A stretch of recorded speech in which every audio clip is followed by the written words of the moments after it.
We have explored the weaknesses of antivirus, yet you will find that most organizations, most businesses and people still continue to buy and use the traditional signature-based antivirus. This traditional way of addressing endpoint threats is fundamentally broken. The security industry is fully aware that it is broken and is in the process, as we speak, of replacing this traditional antivirus and signature-based approach. It is being replaced by some of the more advanced features we have discussed already, like reputation systems and other technologies such as application whitelisting and execution control that we are going to explore shortly.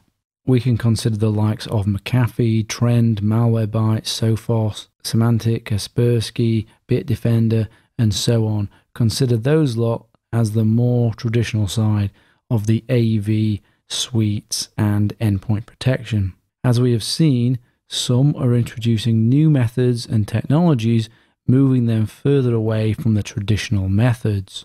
Very importantly, we have newcomers to the market with potentially better methods that will disrupt the entire AV and endpoint protection market. The newcomers, for the want of a better name, we can call Next Generation Antivirus, or NGAV, or Next Generation Endpoint Protection if you like. Cylance, Invincia, Bromium, SentinelOne, CrowdStrike, and so on would be examples of challenges to the market. They are using new approaches, new technology, such as machine learning, exploit prevention, containment, behavioral analysis, decoy honeypots, hardening, and algorithmic approaches, with the focus to detect and prevent threats without prior knowledge of them.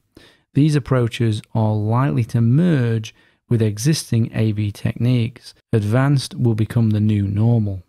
AV is in fact not dead, it is evolving into a different species, and we are right now in the middle of serious changes in order to cope with the current threat landscape. What you can see here is Gartner's report. Gartner produced what they call the Magic Quadrant of Endpoint Protection Platforms, which shows vendors who Gartner consider worthy of commentary based on the vendor's EPP offering.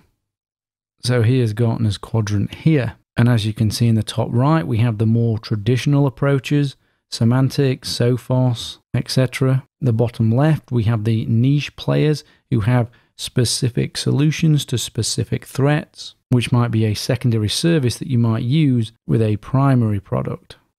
And then the top left and the bottom right, we have the challengers and we have the visionaries who are likely to disrupt the market with their new methods of more effective prevention, detection, response, and recovery.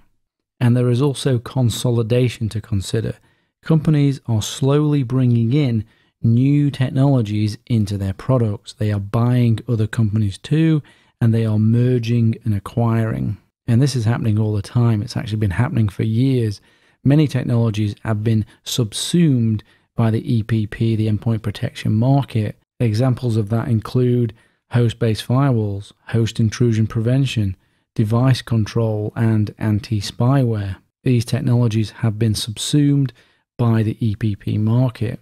Application control and the features of vulnerability analysis are also rapidly integrating into EPP suites. And EPP will likely be where security functionality will consolidate into a single product. All these companies will be vying for that top place for the major consolidated product that provides the best technology for malware prevention, detection, response, and recovery. There will be a continuation of consolidation going forward for a good few years.